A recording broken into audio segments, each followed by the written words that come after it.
In this podcast, Scott Kramer talks about the fabric of future HR. So stay tuned.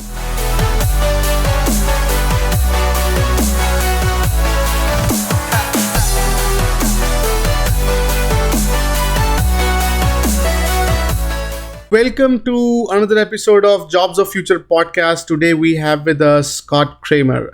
He's a senior HR executive with over 30 years of progressive experience in line management and human resource leadership, demonstrated success in translating business strategies, designing, implementing value-based multi-domain HR initiative focused on performance, organizational development, workforce planning, cultural turnaround initiatives within corporate, healthcare, e-commerce, manufacturing environment, a hands-on, result-oriented leader who leverages business metrics, employee performance, and management accountability in maximizing business results. He is and his expertise is in key HR data metrics, the importance of data in HR, the story data can tell, and how it can impact the data dashboard, creating HR dashboards, importance of HRIS, and applicant tracking systems, how technology has changed HR. So with that, Scott, we are really glad to have you on our podcast. Thank you for having me. It's great to be here. Beautiful. So I think we were talking just before this session that one thing that I was very excited about when I was picking your profile was your depth of expertise in HR. You have been a HR veteran for quite a while. And then your focus in getting into fixing one of the I would say extremely critical component that has a stake in jobs of future, like fixing kids or fixing the education for kids. So why don't you walk us through your journey of what brings you here, what brought you here? I've been doing this for about 30 years. Got my undergraduate degree from Rowan University and MBA from Rutgers University. I also taught human resources and labor relations at Rowan University for about 8 years, which was very much enjoyed that. And that was my extent of my experience in education. Due to a series of what happens in the corporate side a lot, acquisitions, mergers. Found myself looking for a job about 2 years ago, and had the opportunity to get into education, and I've been here for about 2 years, and it's a fantastic organization. Interesting. So tell us, what's your current role and what it is like, if you can walk us through that. Sure. So I'm responsible. I have a team of 3 people, and we're responsible for all of the hiring, all of the benefits administration, HR technology, HR data, and working with each of the CEOs of each of the schools, working with the teachers, training. So really it runs the whole gamut of HR, employee engagement, teacher engagement. So whatever we could do to, it's really the full range of talent management services. And up to 2 years ago, there was no HR department. So we centralized HR about 2 years ago when I joined the team, and it's been a 2-year journey to get from having all 4 schools doing their own recruiting to having one applicant tracking system and everything coming out of my office. Interesting. Fascinating. So while I think that could be a very interesting segue into the very element of data. So I think you talk about applicant tracking system. So not having versus having. So what are some of the transformation that you have seen? What I'm trying to ask is, how would this tool impact the recruiting process in an organization? We'll resume after a short break. This part of the podcast is brought to you by First Friday Fair, fastest AI-powered way to find your next opportunity. Check out the website firstfridayfair.tao.ai and find your next dream job. Let's get back to the podcast. Oh, it's the impact's tremendous, and pre the applicant tracking system, everything was done over email. Emails lost. A principal might not have seen an email. So now we had schools competing for the same candidates. So now everything is centralized and everything is done inside the system. So we could run reports on time to hire. Another important piece is, where the candidates are coming from. Are they coming from Indeed? Are they coming from LinkedIn? Are they coming from a specific university? Turnover.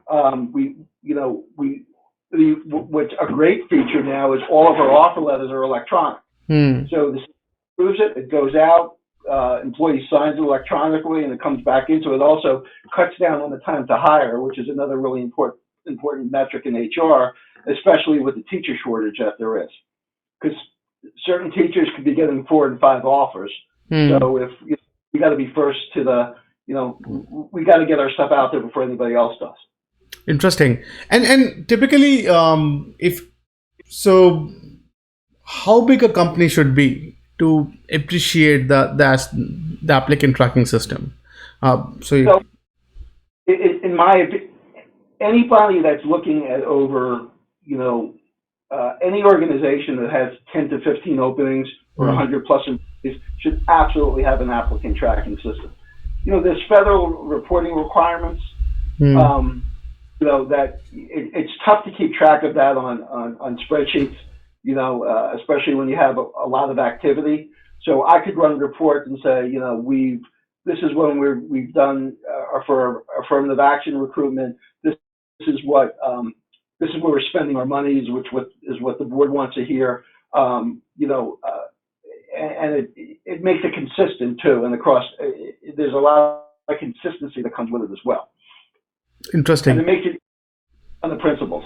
Interesting. So fascinating, by the way. So when you join an organization, like coming from a very corporate template to a very sort of say this current role of managing sort of HR requirement for a school, how is that transition like? And then what are some of the, we can say, commonalities, and what are some of the things that you have to sort of learn through to get attuned to this new template? Sure. So the biggest thing is, for me, is everything that ever gets accomplished in HR gets done through relationships. So if you don't have relationships with the principals or the CEOs or the teachers, then nothing's going to get accomplished. So that's very similar. HR is, I've always looked at HR. HR is HR. It doesn't matter if you're in manufacturing, aviation, or education. What's a little different for us is each one of our schools is a different company. So we're kind of the education management company. So I cannot mandate anything. I have to get buy-in from each of the schools. And I've not had a problem getting buy-in to whatever we're doing because I manage everything based on relationships. So if you have the right relationship, you can get anything done, and you involve the folks in the beginning. I always like to say, if you're going to involve somebody with the crash landing, involve them with the takeoff, and it works out a lot better. That's great. Yeah, good. Yeah. So let's talk about. How does the HR information system for a school organization look like? So if you can walk us through walk us about that. About what the applicant tracking system looks like? Yeah.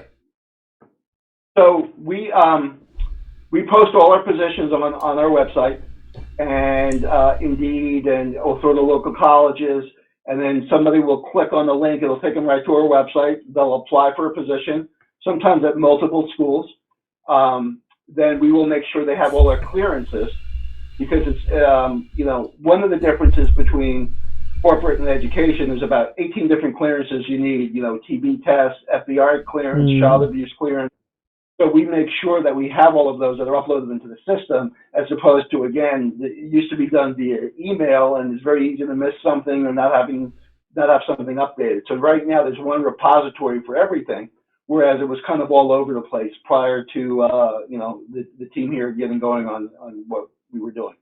Interesting. And I think you raised a very interesting point, that a school system is pretty regulated on what they can deliver. They are very regulated on the talent, the specificity of what is a qualified candidate to teach someone something. And vis-a-vis, when it comes to corporate, they're very flexible, very open, not sort of depends on which industry we're talking about. So how difficult or challenging it is for for you to get the appropriate talent or the required talent, or get a system that sort of keeps great talent coming in into the organization? So the system is easy. It's getting the talent. So we're very competitive with our salary. We just recently launched a teacher referral program, and the reason we pay for certain positions up to $750. And the reason for that is we have 564 employees. My goal was to create 564 recruiters. And once we present a couple of checks to people, and that will take on a life of its own as well. So, and some of and we're small enough. We're able to do some really cool things that the school district can't do. For example, we're a partner with Temple University and their residents, so we're able to load these 13 math and science teachers onto one of our buses and take them to each of the schools and give them a tour. Whereas some of the larger schools, they hire them and say, you're going to end up at the school you want, wherever we put you. We're able to say, what school did you like best? And that's where we're going to place you. It's kind of, we're in kind of a unique spot. We're big enough, but we're small enough where we could do some things that some of our competition cannot do. Interesting. So now let's get on sort of your vantage point on the industry as such, the HR industry. So from your sort of comparative roadmap when it comes to sort of being on a corporate side vis-a-vis being on this academia side, what are some of the challenges that you see, or common challenges that you see when it comes to getting the workforce and keeping them excited in their roles? Like, what are some of the things that you can share? We'll resume after a short break. This part of the podcast is brought to you by First Friday Fair, fastest AI-powered way to find your next opportunity. Check out the website firstfridayfair.tao.ai and find your next dream job. Let's get back to the podcast. So one of the things that we're starting to do, and we started to do here, is in the corporate side, there was kind of, it's performance-based pay. In the education side, it's really across-the-board pay. And, that's a challenge in a lot of ways. We're in the process of changing that. We've changed it at the APS office, our central office, gone to performance-based pay, because not going to keep rock stars at 3%, and it's also what else could we do? So we recently just launched a tuition reimbursement program, which people were really excited about. We do employee engagement surveys. The other big thing is growing our own talent. So we've been working really hard to formulate partnerships with universities. So we're bringing folks in as student teachers and field placements. So by the time they graduate, they know us, we know them, and they want to come and work at an APS school as opposed to working somewhere else. So that's kind of this long-term plan, is we want to grow our own teachers. Okay. So what you're suggesting is that the culture is very important, right? So the very culture of, I think you put it really well at the initial part of the conversation, that you have 540 recruiters recruiting for the future talent, right? So how do you create that culture? Like, what are some of the things that you induce in your current workforce that they became the best recruiter for your organization? Being very visible. And doing what you say you're going to do. Somebody told me that a long time ago. So if I promise somebody that I'm going to get back to them with an answer on Tuesday at noon, and even if I don't have the answer Tuesday at noon, I'm going to call them and say, hey, listen, I know I said I'd have an answer today, but I don't. I will have an answer for you tomorrow. So those are the types of things that that it builds goodwill, it builds culture. If somebody has a problem with benefits, I have people tell me I'm crazy because I have my cell phone number on my business cards, and I take calls on the weekend. If somebody's having a problem at a doctor's, a hospital, that's something that we do, and my team does on a regular basis, because that's what builds the culture and the goodwill. Hey, I had a problem at the doctor's office, and you know what? I called Kramer on Saturday at 2:00. He called me right back, and he helped me get it worked out. No, I don't do it for that reason. I do it because it's the right thing to do, but it also helps build the credibility of the HR department. And people are like, wow, that's a place I really want to work. Interesting. And I think one thing that I noticed about your background, and I definitely wanted to ask you about that was, so you came from the call center industry. I think that I saw that as in your previous work as well. And call centers are notorious, not in a good way, to monitor data, to monitor sort of the aspect of every element of data and figuring out all the efficiency element and exploiting that to its maximum core. How is that, you think, from your vantage point, when it comes to the future of work, or how we are heading to the future? How important is data, and how important is sort of storytelling with data that you see from that? So I'm a big fan of data, and I think it's very important because if you look at, looking at the tenure at each school, that tells a story. If the average tenure at one school is 8 years and the average tenure at another school is 6 months, we know we have a problem. And it's painting the picture. Okay, what do we do to take this 6 months tenure and get it to a year or 2 years or 3 years? And how do we grow that? The same thing with, the number of offers versus the number of acceptances. Mm. I always like to see 100%, but if we're getting 50% acceptance, if we're making 50 offers and only 25 people are accepting, there's a problem. There's a problem with we're not being competitive with salary, we're not being competitive with benefits, so what do we do to change that? So that's all the thing, that's what we're looking at a regular basis and getting back and saying, hey, this is some of the things that we need to do. Even exit interviews. We have data on why people are leaving. One of the reasons we did the tuition reimbursement program, I think about 15 or 16% of the people who left said they were leaving because we did not have a tuition reimbursement program. So that's something that we drew up and we presented to the boards and they approved it, and something we rolled out, and the response was tremendous.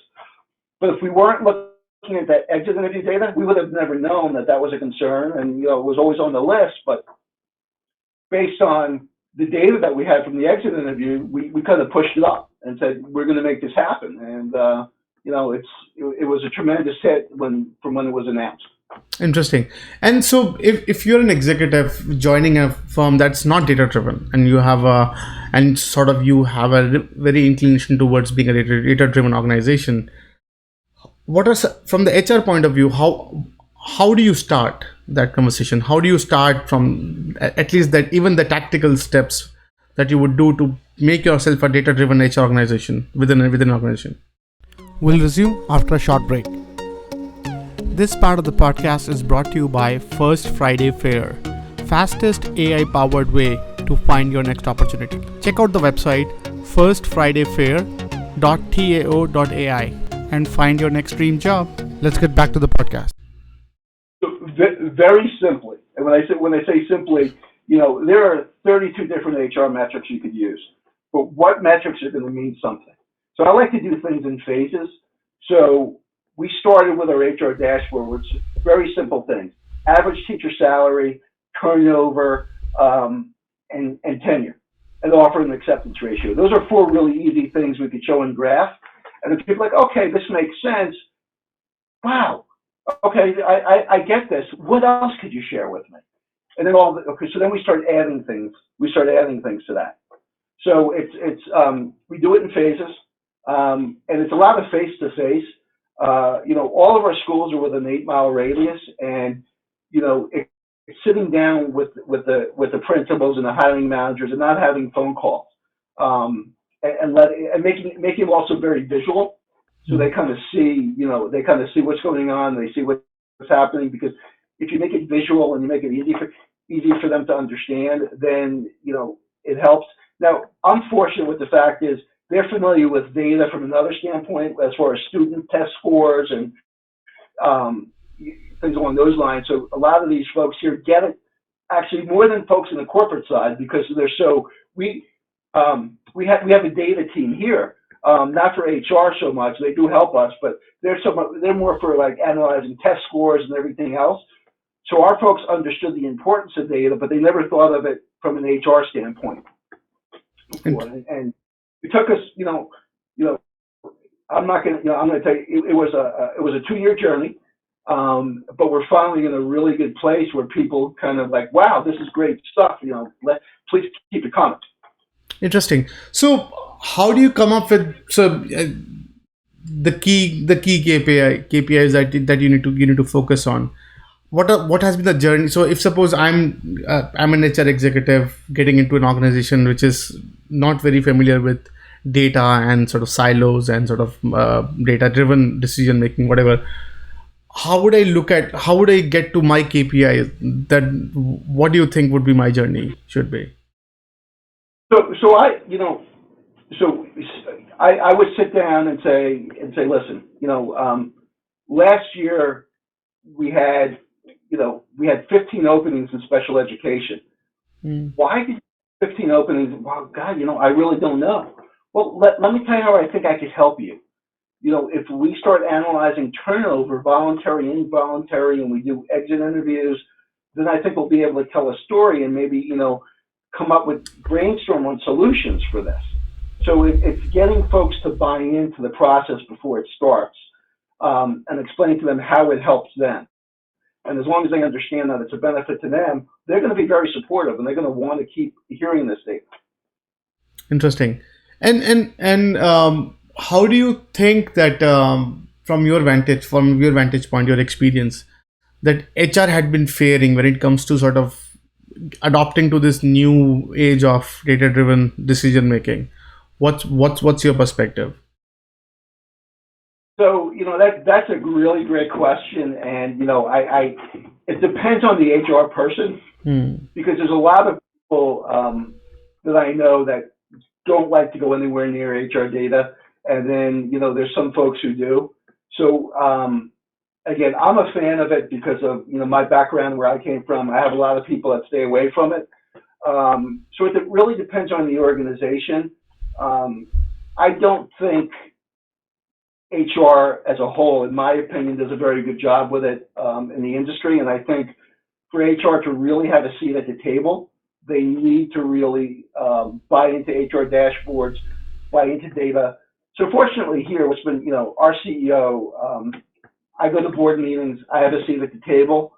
And one of the reasons is because I add value, and the team adds value by saying, this is our turnover rate. This is how we think we could do better. This is, this is our cost per hire. This is our time to fill. So, I mean, we had a board retreat a few months ago, and the board members' eyes kind of lit up because they hadn't seen this stuff before.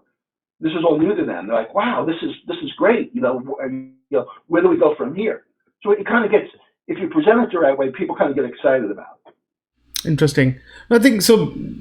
You raise a very interesting point, and I think if I recall some of my previous conversations, um, so I talked to a lot of CEOs about one of their strategic outlook on data side, because I'm from the data end, and I hear a lot about their openness for ideas, their openness for, hey, the more I can use data in my organization, the greater it is. My board of directors are hitting me hard to be very predictable. So having a significantly massive predictable outcome. That I'm doing my job accurately. And when I talk to the HR folks, I think their willingness is, hey, maybe my boss is not buying or something. So and I think one thing I definitely understand, that HR is there to maintain and preserve the culture, right? To appreciate the culture and then bring this new technology in it.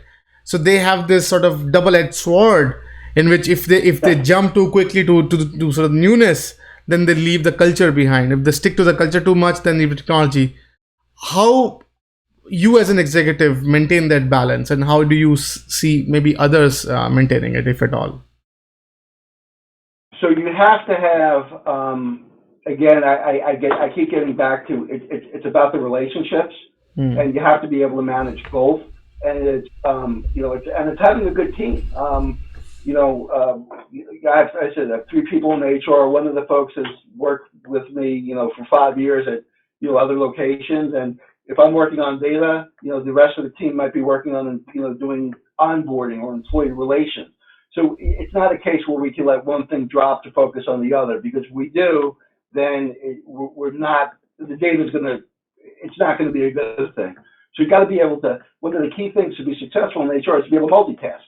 we got to do the board reports and the data dashboards and manage employee engagement, right? Just right before I called into you, I might have been a minute late because I had an employee at one school that couldn't find his demo card, so I had our broker print him out a temporary card and I sent it to him.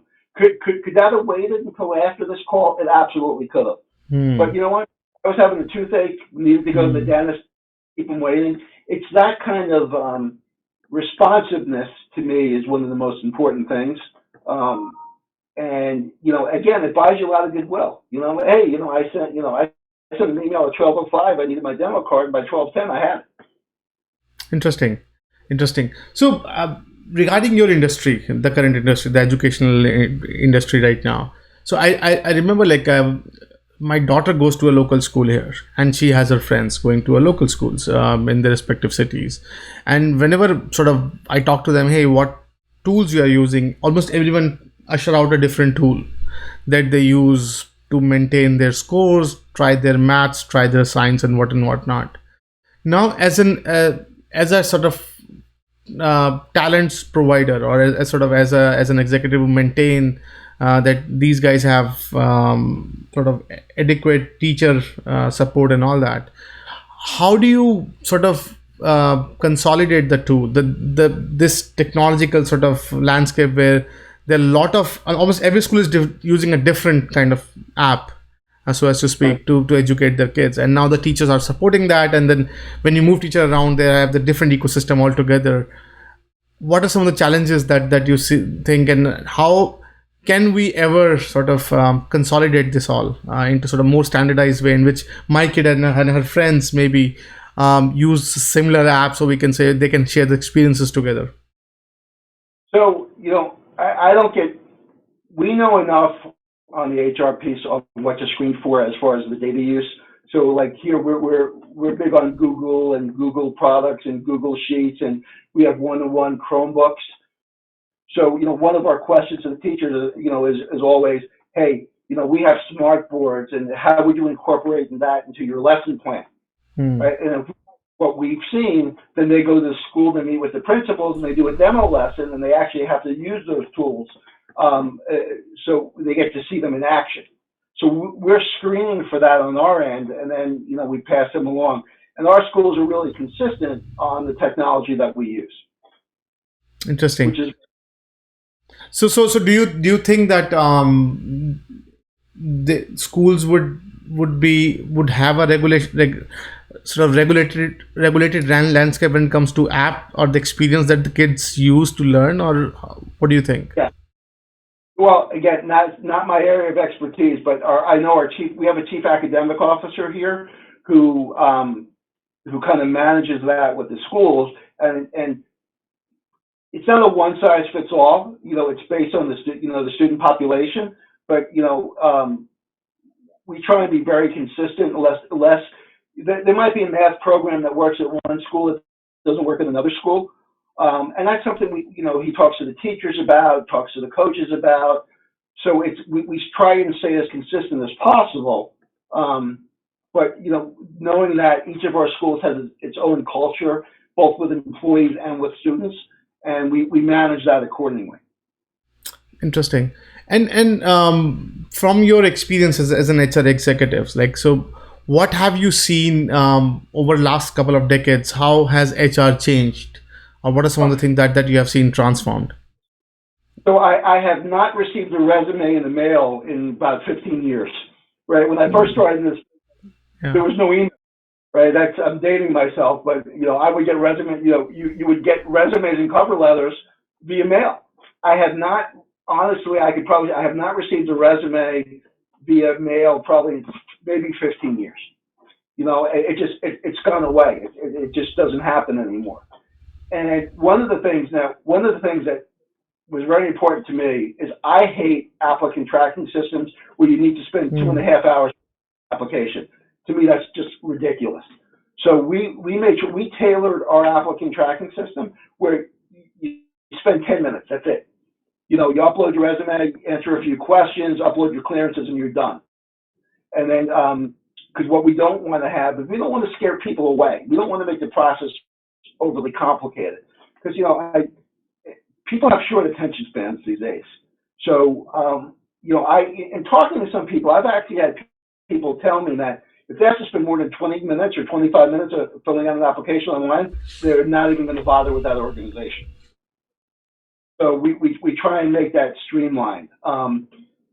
See a lot of self-service these days. I haven't moved there yet. A little bit old school where my wife works for a large nonprofit and her benefits are all done online. She sits on the computer, everything out online. Yeah, should we probably get there one day? Yes, but I'm of the mindset I want to stand in front of people and I want to talk about the benefits and I want to answer questions as opposed to doing self-service. So I in my mind, I have to figure out a way how to do both, merge them both together, being visible, having that personal touch, but also having it automated as well. Interesting. And how is I think some of the creative ways or some of the interesting stories that you have seen that you could share that data has helped you create in your journey, or HR data has helped you create for folks who are listening and saying if really HR data is really it's a gimmick or it's a real thing? Sure. So just the one example I gave is looking at data and seeing that we were losing good teachers because we didn't have a tuition reimbursement program and they wanted to go back to school. And I forgot the exact percentage, but we had a percentage and we used that data to go to the CEO and the board and say, hey, listen, we've lost 13 teachers last year because they left. One of the primary reasons they left was because they wanted to go somewhere and have a tuition reimbursement program.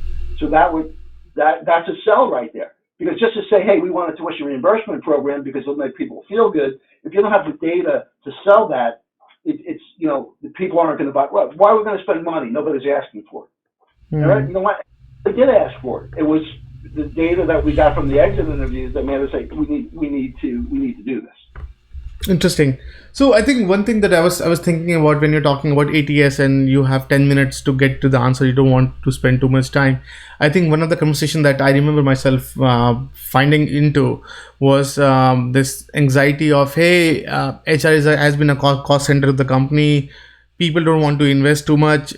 They just gave me a petty cash and they asked me, hey, deliver on something, and they won't deliver. They want skies and skies and stars for the price of pretty much not even a bus ticket.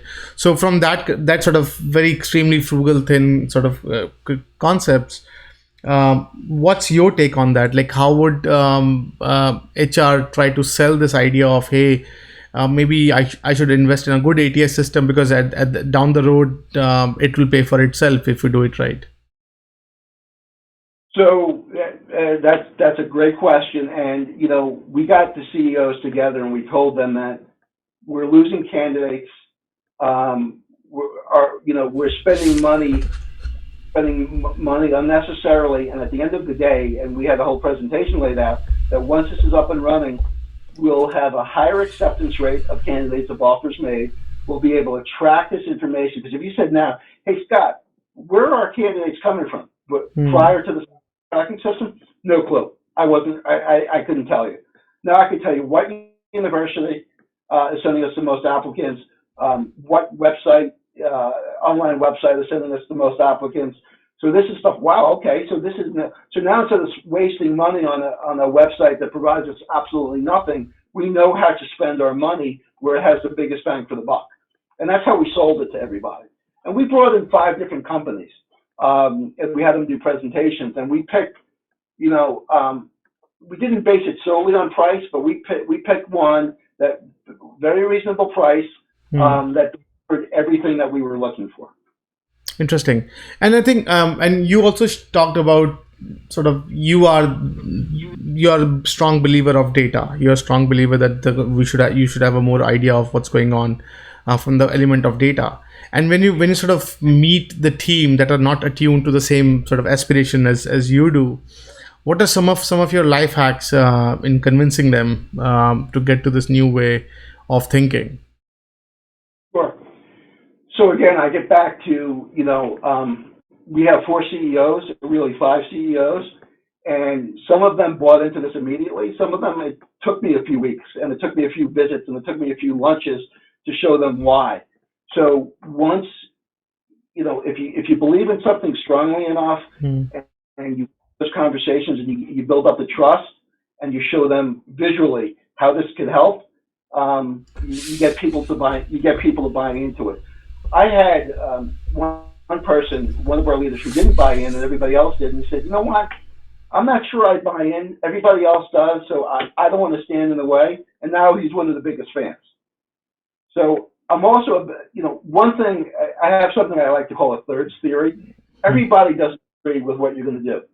But if you get one third who believes strongly, you have them to convince a third that are maybe kind of shaky, then you get two thirds, then all of a sudden everybody falls in the line. So, if you have the people who are really big supporters, hey, could you do me a favor and talk to so-and-so, because they're kind of on the edge, and tell them why you think this is a great idea. So it's using, folks that are within your sphere of influence and people who support it to help convince their colleagues. Because sometimes, another PhD in education is going to listen to another PhD in education more than they're going to listen to a business guy. So it all gets back to, how do we best utilize our relationships to get done what's best for the organization. Interesting. And I think, and one thing that you said that caught my attention was, so you said that show them the value, and hopefully they'll get convinced, right? So one thing that I heard a lot about for folks who have a difficulty or challenge in that, so it's a double-edged sword again. So on one side they don't let me do it, on the other side they want me to do it to show them, and then probably they'll get convinced, if at all. So if I'm in that dichotomy, how would I save myself, or how would I try to sell this thing?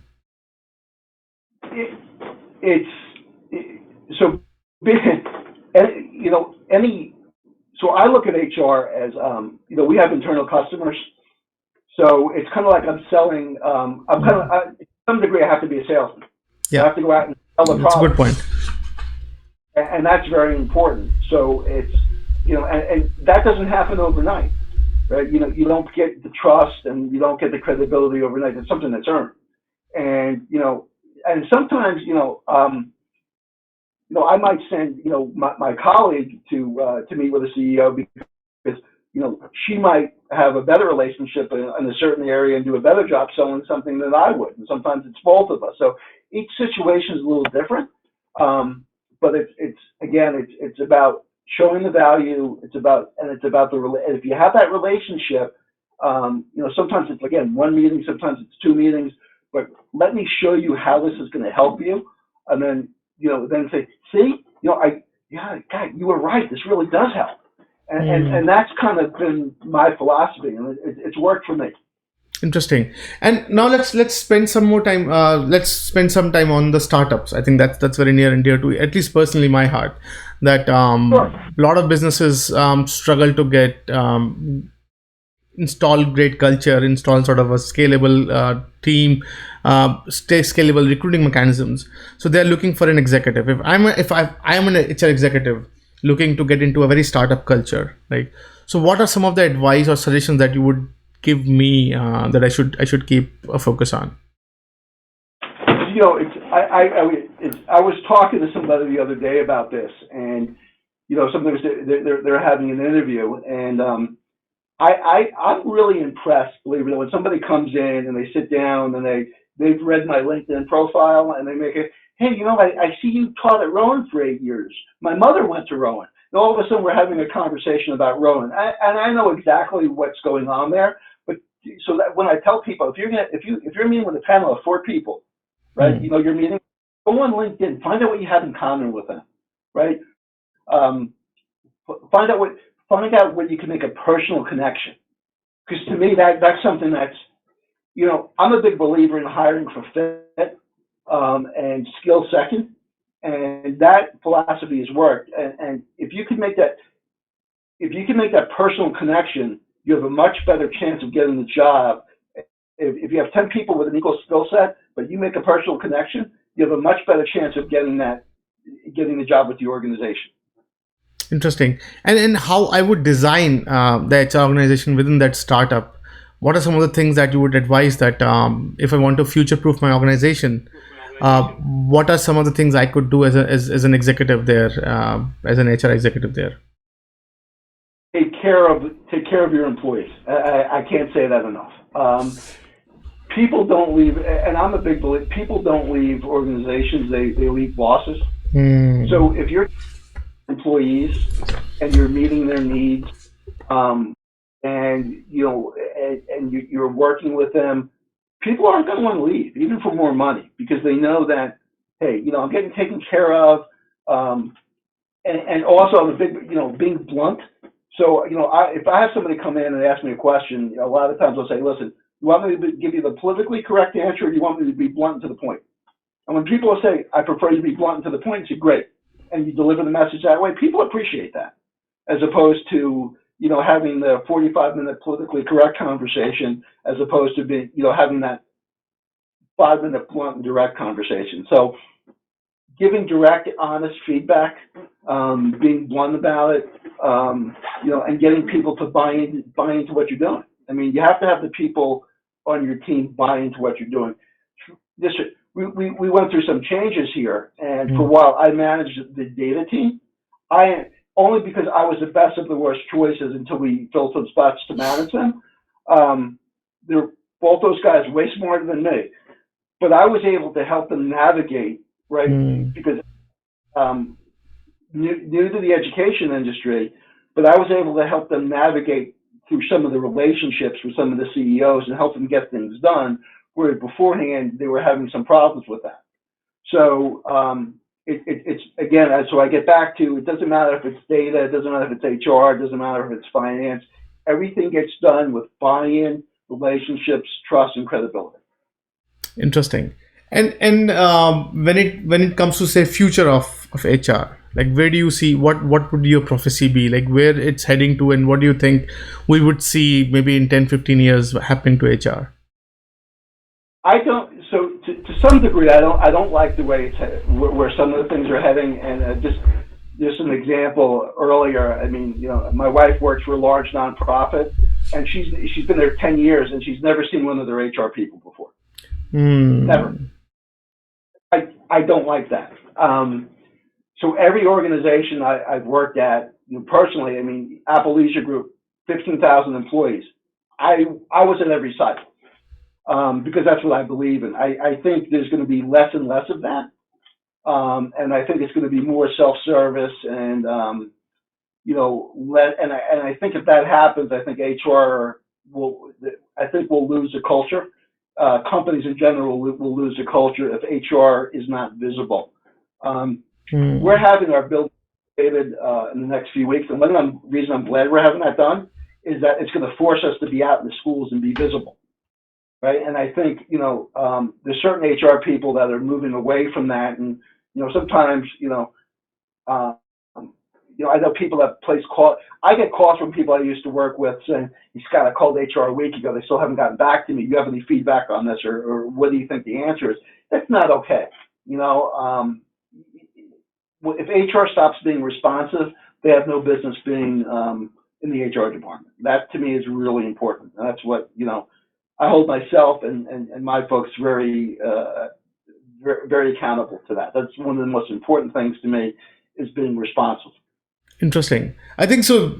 You raised a very interesting point. So I think recently, a couple of months back, I gave a presentation to a bunch of executives on HR, and I was talking about the HR 4.0 concept. So I was talking about HR 1.0 was that guy that I can relate to, that the guy I can really trust, that he represents me in a corporate conversation. Then came this idea of dashboards and screens and whatnot. And that guy now suddenly, probably I can see maybe now 10 guys dealing with 100,000 people. But now even that guy is with 3.0, even that conversation is gone. Maybe it's a chat window now. I can just click some things. So there is no human element in it. And then right now, with the advent of AI, maybe, and then I definitely want your perspective on it, that I want that 1.0 guy back, because when I'm working in a company, I want my representation. I want HR to be representing me and not the company, then the whole thing gets haywire. What's your thought on that? I agree, and it's a shame, and I'll tell you a true story that just happened, and it hurts me when this happens. I was in for a meeting with a CEO on a Friday, and there was somebody he happened to meet with somebody in the office, and when I walked in, her face just dropped. She's like, "Oh my God, what are you doing here?" I'm like, "It's okay, we're not here to meet about you," because she honestly, because it was 4:30 on a Friday, and I showed up there. She was in the office, and she thought, "Uh-oh, I'm in trouble." So we worked very hard to try and not have, but unfortunately, 90% of our time is spent dealing with 10% of the employees instead of the other way around. And we got to find a way to change that, right? We got to find a way to be spending just as much time with the stellar employees that we do with the poor, with the employees that we need to coach or put on performance improvement plans. Because if we don't, it's not going to be helpful. Because people have that then they have the fear of, that's what I like to sit in on promotions too, just so people just associate HRs with people who only show up when somebody's being put on a performance improvement plan. So sitting in on the positive stuff is really important to me as well. And being part of the positive stuff is very important. Interesting. So from your vantage point, so do you see the technology giving you that time that you can now spend probably with employees? And I think you spend, I couldn't appreciate you enough that you're spending a lot of time explaining how important relationship is. Maybe the future of HR is relationship, not data. But yes, I think so. Do you think that technology is giving you the time that you need to spend and work with the candidates? Yes, not as much as I'd like, but it's getting more. I mean, and we're kind of, we've gone from having nobody in HR there 2 years ago to having 3 people in HR. And I still think we're pretty lean. And if we grow, I think we need to add some more people into HR. So we could have, because that time, you can't put a price on being visible and being responsive and employees seeing you at events, and you can't put a price tag on that. Interesting. And I also want your perspective on, so interesting thing happened to me personally that raised my sort of interest about role of HR in my employment or my employability. So if I lose my job working in a company and I am deemed obsolete by a peer company, should the company that I was working with owns the responsibility that I stay employable even beyond that company? So what do you think is HR vantage point that, or your as executive vantage point is that should the HR be responsible for that hey, my candidates should always be employable, also they're contributing today?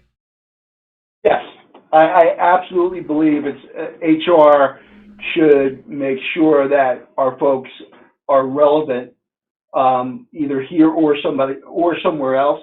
Of course, we want them to stay here, but I think it is HR's responsibility to make sure folks are relevant in their fields and they don't become obsolete. And that's something that we send that message out. And I think folks here are very, very open to that. And part of it, again, most recently was a tuition reimbursement program, or making sure there's money in the budget for development. And so people are learning, what's the next best thing, and how could they maintain that and be relevant. Interesting. No, I think so. You have a very interesting point about tuition reimbursement plans, right? So I was talking to one of the local HR executive here in Boston, and he was talking to me how they have a lot of funds being unused because employees don't have idea that they can. It's still a hassle. We don't, and many times I think, and this is a challenge that I have seen from at least the employee, and even I have my company as employees that I try to. They don't know what to pick. I say, hey, you have X budget, go on a spending spree, train yourself, get the best thing. But they're not the best judge many times, right? They say, hey, no, I think I love my work. I love working here. I love whatever you ask me to do or your team asked me to do. But when I go out, I don't know what's. Maybe I'll just do whatever I'm doing and taking a training outside. That probably won't help. And then I don't, and I'm guilty that I don't have budget for HR to research that what these employees should learn. So they because even for my company, I need these guys to be at the top of their game. Because if they are restricted, that means my company is restricted from many of that aspect. So what do you think that how HR should console this, or how HR should deal with this element of I think tuition reimbursement actually getting used for tuition reimbursements? We were just talking about that very thing, and one of the things we're starting here next summer is the Leadership Institute. We're going to have professional development for principals and assistant principals, and we said to the CEOs, go back to your principals, go back to your assistant principals, and get some topics from them that they want to become proficient in. And then we have, and then we're going to share what topics we think they need to understand to be proficient. And together, with everybody at the table, let's come up with a leadership development program that works, that gets everybody excited and adds value, one, to the individual, but again, also to the organization. So recently, maybe 3 or 4 months ago, we identified project management as a need. So, we brought some professionals in from Temple, and we ran all our leadership through a project management certification course because we thought there was a need. Now, that's something everybody could put on their resume, and it's a skill that you take with you. A lot of people never really, especially in the education side, didn't understand project management. So we said, what do you guys think about this? Is this something you'd be willing to invest a half-day weekend, for 6 weeks? And they're all, yeah, this would be great. So that's the type of things that we try and do to make sure people are we're adding value, and they're saying, wow, APS cares about us because they're getting us trained in this. Interesting. And to you, from your perspective, what is the ingredient for an HR executive? Like, what is the ingredient for a successful HR executive that the world needs today? Like, if you can imagine that mythical creature. Sure. Being able to empathize and relate to others, able to maintain that level of confidentiality when necessary, but also, being an advocate for the employee, as well as making sure you're looking out for the interests of the company as well. So there's a lot of moving. Interesting. And we are almost at the tail end of the conversation. And Scott, thank you so much for walking us through some of the very interesting and critical topic for facing HR today. So let's talk about your journey. Like, if we spend a bit about in your journey so far, what has been some of the ingredients that has helped you stay successful? What would you say? So, I get back to a few things I mentioned earlier. Is doing what I say I'm going to do, being responsive, caring about people. When I say, to me, it's not going above and beyond, but when I tell this to people, if you have an issue, I had a teacher almost in a panic 3 weeks ago because wife got in a bad car accident, and he called me at 8:00 at night, and he kept apologizing for calling me. I said, stop apologizing, because if I didn't want you to use my cell phone number, I wouldn't have given it to you. So now let's take a step back, take a deep breath. Let's talk about how I can help you help your wife. Those are the types of things that are really important. I'll tell you a quick story that kind of sums this all up. Years ago, I ran HR for Electrolux. It was a 3,500 person plant. It was in St. Cloud, Minnesota, and we had one of our employees' sons got hurt in a hunting accident. So I went to the hospital. I brought them, I brought a few things. And, the young man was okay. I didn't see the one. Again, 3,500 employees, had 15 people in HR. About a month, I hadn't seen or thought about it after it was okay. I didn't see her think about that woman for probably 2 months. I'm in CVS with my wife. Some woman comes up, wraps her arms around me and goes, "I'll never forget what you did." Now I'm trying to think of my wife standing next to me. I'm trying to think of, okay, who is this woman and what did I do that she's never going to forget? You visiting my son meant the world to me. And those are the types of things that HR has to keep doing. People appreciate that, and it builds the credibility of the department, and it shows folks that you actually care, and that's what's really important.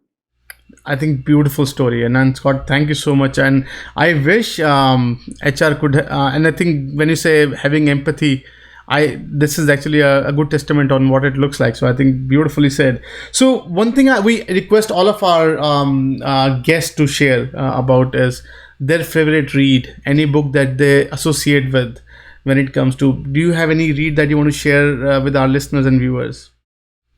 So I read as many books on Deming as I can, and Deming's 10 points. Because even though it was written in the 50s, it's still very relevant today. Right, that's true.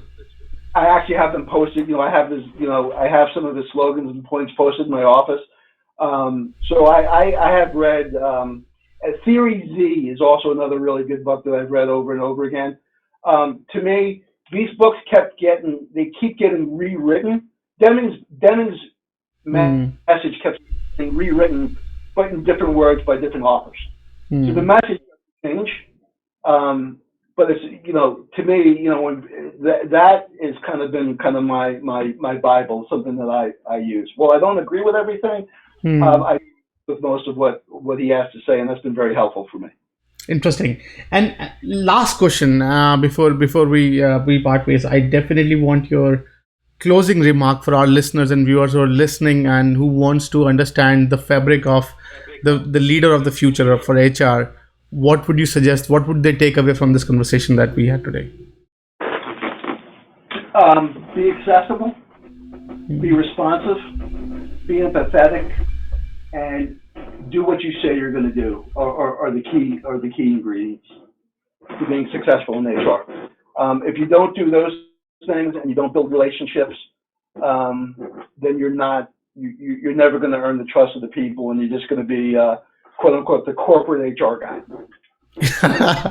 Interesting. With that, thank you so much, Scott. I couldn't appreciate enough your wisdom and your time that you spent and sharing with our community, and definitely really, really useful. You're always welcome on back on the podcast to share your journey. Thank you so much. Thank you. This was a lot of fun. Thanks for having me. Thank you.